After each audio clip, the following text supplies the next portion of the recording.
In the summer of 1943, a 72-year-old attorney named George Alderman was settling the estate of his recently deceased great-uncle in Harwick County, Pennsylvania.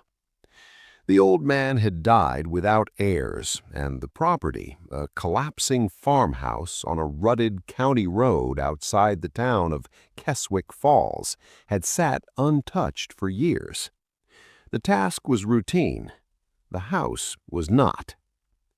Alderman later wrote that the farmhouse smelled of rot and river clay, of decades of sealed windows and undisturbed dust. The floorboards gave under his feet with a sound like low moaning. In the back bedroom, the wallpaper, faded roses on cream, had peeled away in long strips curling on the floor like shed skin. A rusted iron bed frame stood against the far wall, and beneath the bed, wrapped in oilcloth and tied with twine so old it dissolved when Alderman touched it, were two small books. He thought at first they were hymnals. They were not. The first book was a ledger, commercial accounting paper, hand-cut and stitched, the cover reinforced with a piece of leather that had darkened to near black with age. Inside, in a child's careful handwriting, small letters, no flourish, perfectly even, were 11 entries. Each entry contained a name, a date, and a cause of death. The second book was newer. Its paper was less yellowed. The handwriting was different, more careful somehow, as though the author had copied someone else's style and not quite gotten it right. Thomas Wicker had died in 1901. He was 39 years old. The second ledger had entries dated after 1901, 14 of them. George Alderman stood in that peeling back bedroom for a long time holding both books. The afternoon light through the cracked window had turned the color of old bone.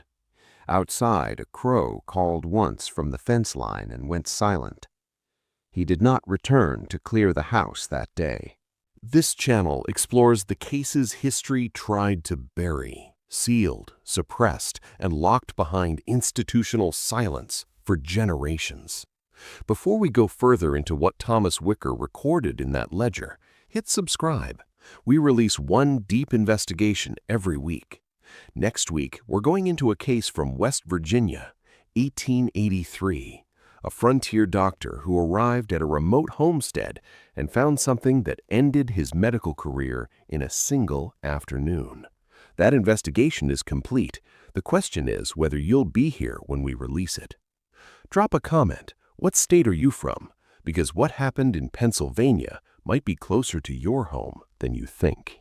To understand what Thomas Wicker was, you need to understand where Thomas Wicker came from. Keswick Falls, Pennsylvania, in 1871, was a town of approximately 400 people pressed into a narrow valley between two ridge lines of the Allegheny foothills. It was not a prosperous town, but it was a working one. A blacksmith, a general store, a tannery that left the creek copper-colored and smelling of chemicals all summer, a one-room schoolhouse, and a Methodist church whose congregation had been arguing about the same theological point for 11 years. The land was farmland mostly, flat-bottomed valley floor good for corn and hay, the ridgelines too rocky for much besides timber. The town was still raw with the aftermath of the Civil War. 17 men from Keswick Falls had gone south in 1861. 9 came back.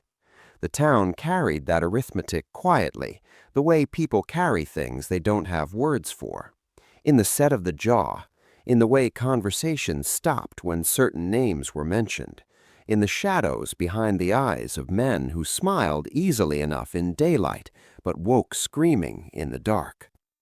Into this town, in the winter of 1862, Thomas Wicker was born. His father, Caleb Wicker, was a blacksmith, a large, deliberate man who spoke in short sentences and worked from before dawn until after dark. His mother, Clara, was a schoolteacher's daughter from Harrisburg who had married at 18 and found Keswick Falls smaller than she'd hoped.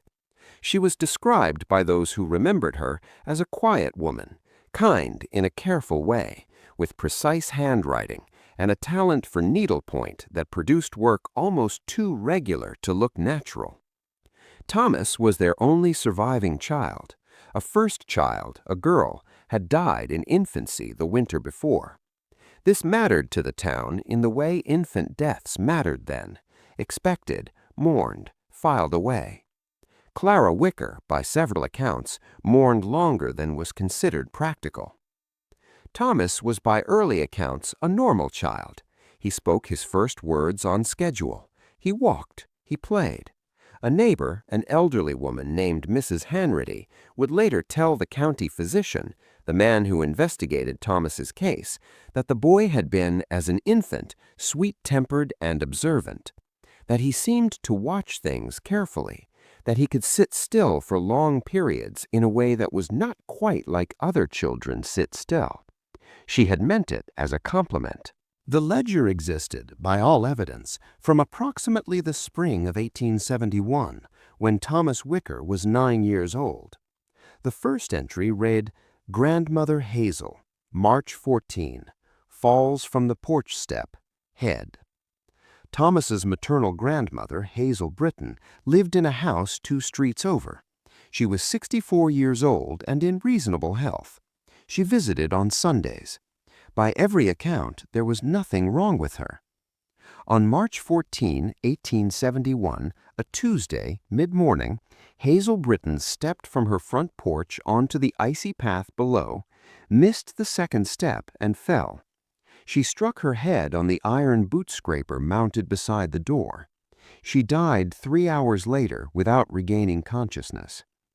Thomas attended the funeral in his good suit, the one that was slightly too short in the sleeves. He did not cry. Several adults noted this, and most attributed it to the stoicism common in farming communities. One woman, Margaret Holt, who ran the general store with her husband, noted it differently. She told the county physician years later, "The boy didn't look sad. He looked finished, like he was crossing something off a list." She had not known at the time that he literally was. The ledger continued. The second entry read, "Mr. Prentice Cole, April 3, heart at supper." Prentice Cole was 47. He ate supper on April 3rd, stood up to clear his plate, and fell across the table. His wife screamed. His 2 teenage sons ran for the doctor. By the time Dr. James Aldis arrived, the same physician who would later spend 12 years investigating this case, Prentice Cole was cooling on the kitchen floor. The cause of death, as near as Aldis could determine using the tools and knowledge of the era, was cardiac arrest. It was only the 3rd death the town had seen that year. No one was keeping track of the cadence of loss. No one was counting. The third entry read, "Mrs. Lottie Farnes, May 22, drown." Lottie Farnes was 31 years old, married, the mother of 4 children under the age of 8. She had no known history of illness. She drowned in 4 feet of water in the creek behind her property on May 22nd. Her husband found her face down in the shallows at dusk. The coroner determined it was an accident, that she had slipped on the mossy stones crossing the creek and struck her head on a rock below the surface, rendering her unconscious. The position of the body supported this. Thomas would have been in school when Lottie Farnes drowned. There was no question of his presence at the scene. No one had found the ledger yet. It was his teacher, Eleanor Hatch, who found it first, and it was Eleanor Hatch who set everything in motion. She later wrote about the discovery in a letter to her sister. "I had asked the children to set their writing primers on my desk at the end of the day. Thomas's book was thinner than the others. I pulled it by accident from the pile when reaching for something else. It fell open. I read 3 lines before I understood what I was reading, and then I stood there with the cold coming in under the door and my heart going very loud in my chest, trying to convince myself that what I was seeing was some sort of game. She read all 3 entries, she checked the dates, and she knew, as everyone in Keswick Falls knew, that all 3 people were dead. She did not close the ledger for a long time. Then she put it back exactly as she had found it, picked up the primers, and went home. She did not tell anyone what she had seen, not her sister, not the minister, not her parents. She told no one for 11 days. She went to school every morning and taught reading and arithmetic and looked at Thomas Wicker's face and tried to find something in it that would explain what she had seen. She found nothing. He was polite, he was quiet, he completed his assignments in a hand that was already more controlled than most children twice his age. On the 12th day, she went to Dr. James Aldis. But before we get to what Dr. Aldis did with that information, there's something you need to understand about the 4th entry in the ledger, because the 4th entry was different from the first 3 in a way that changes everything about how we understand what Thomas Wicker was doing. The first 3 entries read like records. The 4th entry read like a warning. The 4th entry in Thomas Wicker's ledger read, Father Amos Bright, June 11th, lung sick, long time. Father Amos Bright was the Methodist minister of Keswick Falls. He was 53 years old and had stood behind that pulpit for 19 years. He was, at the time Thomas made this entry, apparently healthy. He preached the Sunday sermon with his usual force. He visited the sick. He baptized the newly born. He began coughing that October, a dry, persistent cough that he attributed to the change in season. By December, the cough had deepened and was producing blood. By the following spring, he was confined to his bed. He died on June 11, 1872, of what would now be identified as advanced tuberculosis. From the date of the entry to the date of death, just over a year. Dr. James Aldis had, by this point, been sitting with Eleanor Hatch's information for 3 months. He had not approached the boy, he had not spoken to Caleb or Clara Wicker. He had, by his own admission in the case notes he kept, notes that would not surface until George Alderman found them in that Harwick County farmhouse in 1943, spent those 3 months trying to locate a rational explanation. He wrote in June of 1871, "The teacher's account has not left my mind. I have constructed 11 separate explanations for how a child of 9 might have known the cause and date of his grandmother's death in advance, and I have demolished each one in turn. The simplest, that the child overheard adult conversation, fails immediately on examination, as the grandmother showed no signs of illness. The next simplest, that the entries were made after the fact, is impossible to disprove and impossible to prove. I cannot examine the ink. I cannot verify the child's hand. All I have is Miss Hatch's testimony and my own inability to stop thinking about it."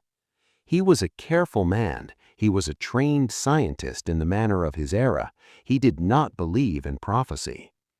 He went to see Thomas Wicker on a Tuesday evening in July under the pretext of a routine wellness visit. He later wrote, "The boy was sitting at the kitchen table when I arrived, working sums on a slate. He looked up when I came in. He looked at me for a moment with a directness I found uncomfortable, not hostile, not fearful, assessing. Then he smiled in the appropriate manner and said good evening and went back to his sums. The father, Caleb, offered me coffee. I accepted. We talked about the summer weather and the tannery smell and the price of iron stock. I watched the boy the entire time. He never looked up again. He didn't need to. He knew exactly what I was there for." The 5th, 6th, and 7th entries were all residents of Keswick Falls.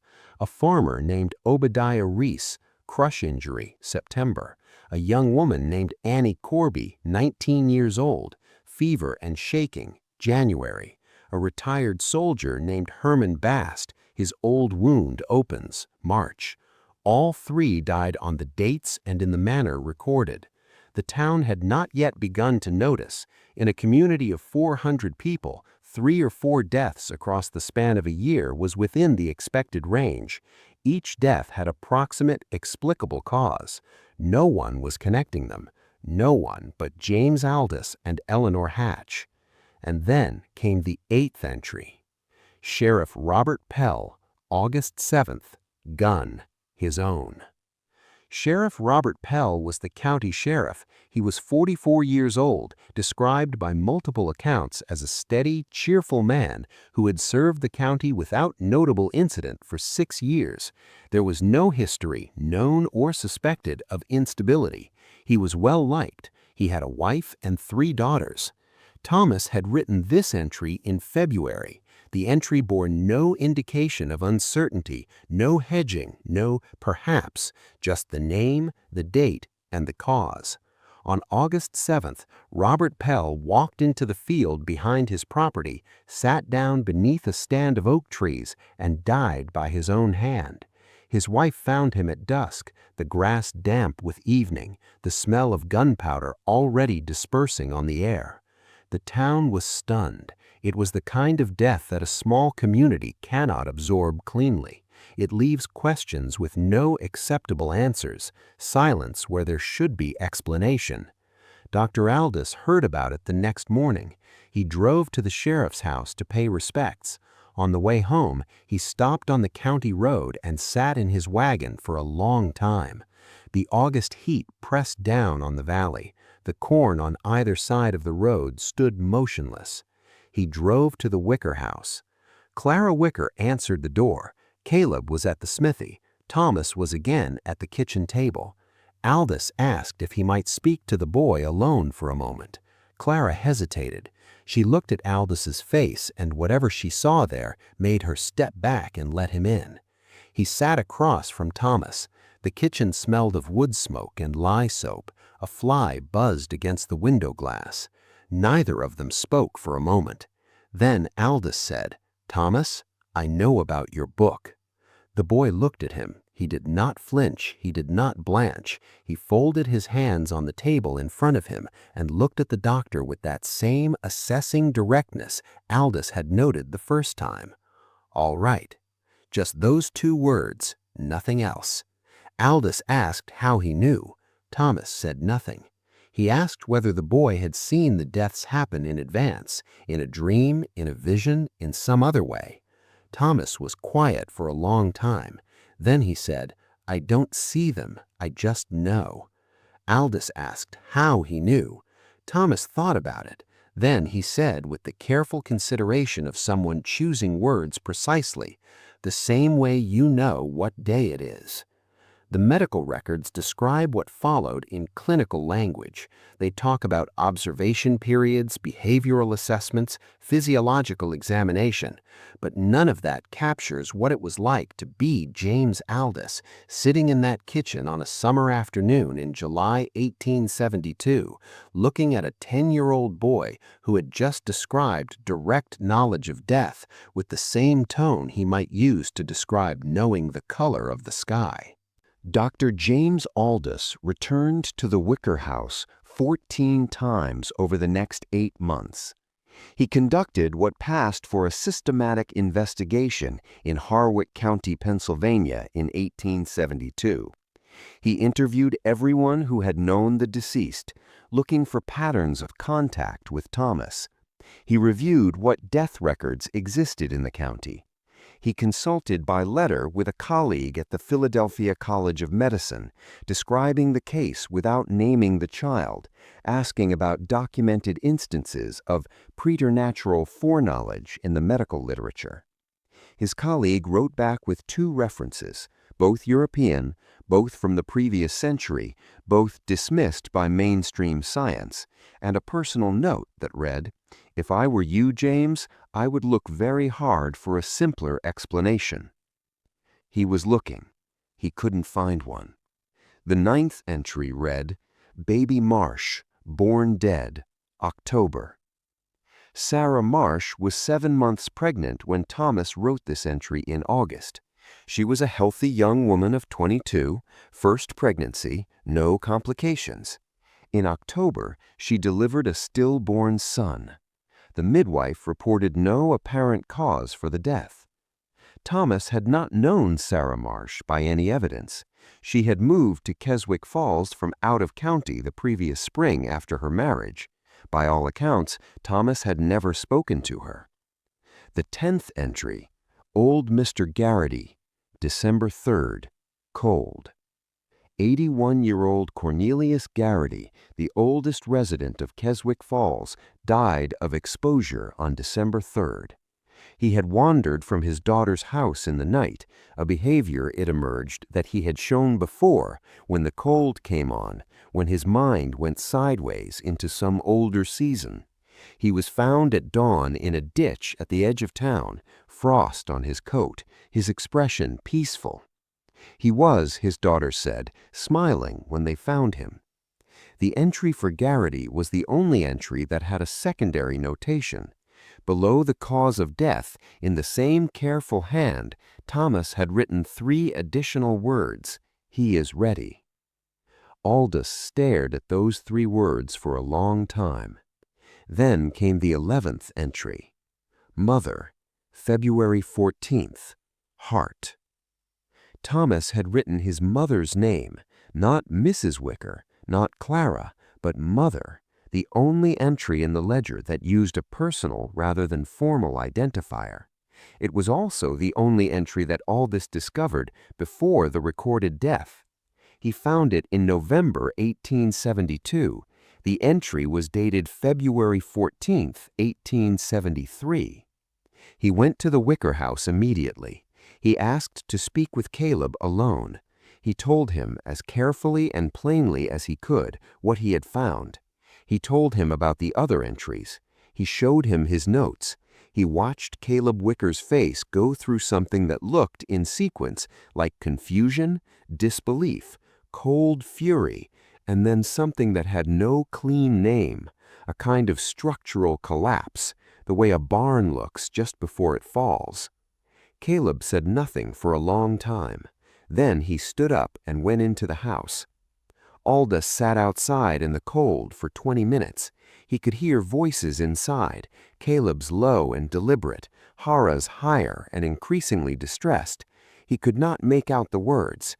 He sat in his wagon with his coat buttoned to the throat and the winter pressing down on the valley, and watched the lamplight in the front windows. Then he heard something else. The particular tearing sound of pages being removed from a bound book. He was inside in seconds. Caleb was at the hearth, feeding pages into the fire. The ledger was already half gone, pages curling orange and black, the careful handwriting vanishing in sequence. Thomas was standing in the corner of the room in his nightshirt, watching his father burn the book. He was not crying. He was not protesting. He was watching with the focused stillness of a person observing something inevitable. Aldous grabbed what was left of the ledger from Caleb's hands. He burned his palm doing it. 2 full pages remained, the last 2 entries, including the one about Clara. Caleb turned on him with a rage that was close to something beyond rage, the desperate fury of a man who has been told something he has no framework to hold. He told Aldous to get out. He told him to stay away from his family. He told him that if he breathed a word of this to anyone in Keswick Falls, he would deny everything, and that people would believe the blacksmith over the doctor, and that Aldous had better count on that. Aldous left. He went home and sat in his office with the 2 remaining pages until dawn, the burned palm of his hand wrapped in a cloth, the lamp burning down, the winter silence of Keswick Falls pressing against his windows. He wrote in his case notes, "I do not know what Thomas Wicker is. I have spent 18 months trying to determine whether he is a liar, a very gifted reader of circumstance, a child with an unusual sensitivity to things I cannot measure, or something else entirely that I have no language for. Tonight I burned my hand on his father's fire, trying to save the evidence that a 9-year-old boy scheduled his own mother's death. And I find I no longer have the luxury of uncertainty about what he is. The boy knows. I do not know how, but the boy knows. Think about what you just heard. Think about the mother, Clara Wicker, going about her days that winter, cooking, cleaning, mending, worrying about her husband's anger and her strange son, with no knowledge that somewhere in the house or in the hands of the county physician was a piece of paper that had her name on it and a date that was getting closer every morning she woke. Would you want to know? If someone handed you that piece of paper with your name on it, would you open it? Clara Wicker died on February 14, 1873. She was 34 years old. She had been, by all accounts, in good health, no prior history of cardiac complaint. She had spent the morning at the stove, the afternoon mending a coat, and the early evening reading from the family Bible by the fire. She stood to prepare supper and sat back down heavily. She was dead before Caleb could reach her from across the room. Dr. Aldis arrived 20 minutes after the messenger. He examined her and found nothing unusual, only a healthy young woman who had, for no apparent reason, simply stopped. He wrote the cause of death as cardiac arrest. He did not add a notation about the ledger. He had decided, in the weeks after Caleb burned the book, that he would say nothing publicly. He had reasons for this, rational, defensible reasons about professional credibility and the absence of explainable mechanism and the harm that could come from a community's fear of a 10-year-old boy. He recorded everything in his private case notes and said nothing in public. Thomas attended his mother's funeral in the same too-short suit he had worn to his grandmother's. He stood beside his father in the cold February churchyard. He did not cry. Margaret Toth, who had observed him at the grandmother's funeral 2 years before, was there again. She told Aldis later, "I watched that boy at his mother's grave, and I thought about what I'd seen at the grandmother's funeral, and I thought, he already knew. He's been knowing this was coming for months, and whatever I might feel about that, whatever anyone might feel about that, can you imagine what it feels like to be him? To carry that?" This was the question that Aldis could not answer and could not stop asking. He went to the Wicker house one final time, 3 weeks after Clara's death. Caleb answered the door.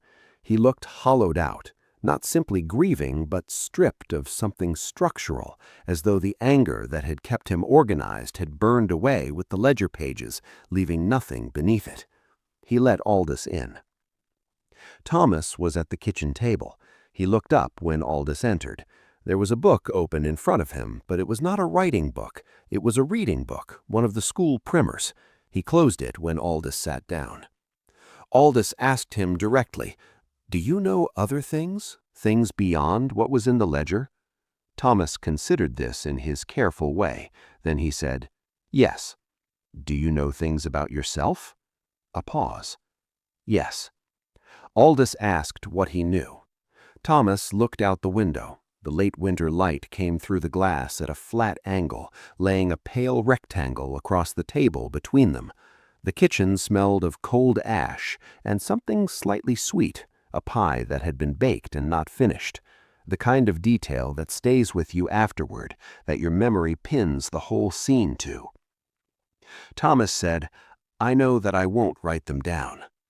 He would not say anything more. Not that day, not ever, according to Aldis's records. He went back to school, he grew up, he became, by all surface accounts, a quiet young man with a talent for bookkeeping, who helped his father in the smithy and later worked at the county assay office. He never married. He had apparently no close friends. He died in 1901, 39 years old, of a fever. Aldis, who had retired by then, was not notified in time to attend. He heard about it by letter from a colleague in Harwick County and wrote in his personal diary, not the case notes, but a private journal that was also found in the farmhouse in 1943, a single line. "Thomas Wicker died Thursday. I find I have no words for what I feel about this. Only the old question returned. Did he know? George Alderman, the attorney who found the ledgers in 1943, spent the last 20 years of his life trying to account for the second book. The second ledger was, in most respects, identical to the first. Same commercial paper, same hand-stitched binding, same leather cover darkened with age. The handwriting was close to Thomas's, sufficiently close that Alderman initially assumed it was Thomas's, but the dates made that impossible. The entries in the second ledger began in 1903, 2 years after Thomas Wicker's death. They continued through 1931, 28 more entries, all of them, as best Alderman could verify through Harwick County death records and newspaper archives, accurate. The handwriting was not Thomas's. It was a very precise imitation of Thomas's. The same careful letter formation, the same even spacing, the same total absence of stylistic flourish. But the pen pressure was different. The indentation of certain letters was different. Whoever wrote the second ledger had studied Thomas's hand with painstaking care and reproduced it as closely as a human being could, but they were not Thomas Wicker. Alderman hired a document examiner in Philadelphia in 1949 to confirm what he already suspected. The examiner confirmed it. Different hand, same deliberate style. Whoever wrote the second ledger had wanted it to look like Thomas had written it. There was one further detail. The final entry in the second ledger, dated 1931, was followed, after a gap of several pages, by a single additional entry in yet another hand. This third hand made no attempt to imitate Thomas's. It was cramped and hurried, as though written quickly, and it said only this: "He showed me the way he was shown. It passes." Below that, a name. Below the name, a date. Below the date, a cause. George Alderman checked the Harwick County records. The person named in that final entry had died on the recorded date, in the recorded manner, in the year 1938. Alderman was still alive when that entry was written. He told his daughter, in the last conversation she remembered having with him about the ledgers, that he had decided not to look for whoever had written it. Some things, he told her, should not be found. The ledgers were donated to the Harwick County Historical Society in 1968. They are stored in an archival box in a temperature-controlled room in the basement of the county library. The box is labeled Wicker, Thomas, Personal Effects. It is not restricted. Anyone can request it. No one has. Here is what we can verify. Thomas Wicker recorded 11 deaths in a private ledger before those deaths occurred. Every name, every date, every cause of death in that ledger proved accurate. The ledger was partially destroyed by his father in 1872. 2 pages survived. Dr. James Aldis, who investigated the case from 1871 to approximately 1875, documented everything in private notes and correspondence. He never published his findings. He spent, by his own account in his private diary, the last 30 years of his life trying to understand what Thomas Wicker represented. I have read every scientific and philosophical treatment of foreknowledge I could locate, and I find myself at the end of my life where I was in the beginning. I cannot explain it. What I can say is this: the boy did not make predictions. Predictions come from observation, from inference, from the study of patterns. What Thomas did was different. It was not prediction. If Robert Pell were here, he might understand the distinction better than I do. If Clara Wicker were here, if any of them were here. The boy did not predict their deaths. He knew about them the way the dead know things, which is to say, with the perfect certainty of someone for whom the outcome is not in doubt. I am an old man, and I am going to die soon, and for the first time in my life, I find that thought interesting rather than frightening. I find I want to know what he knew. The second ledger has no rational explanation that the document examiner or George Alderman or anyone since has been able to provide. The knowledge passed to someone, Someone learned to write like Thomas Wicker and record deaths before they happened, and then, apparently, passed that knowledge to someone else. The chain was not broken by Thomas's death. It continued for at least 60 years after he was in the ground. The final entry in the third hand says, "It passes." Think about that. Something in Keswick Falls, Pennsylvania, in 1871 found a 9-year-old boy and showed him how to read what was coming. And when he died, it found someone else. If you held those ledgers in your hands right now, and you could, would you look for your own name?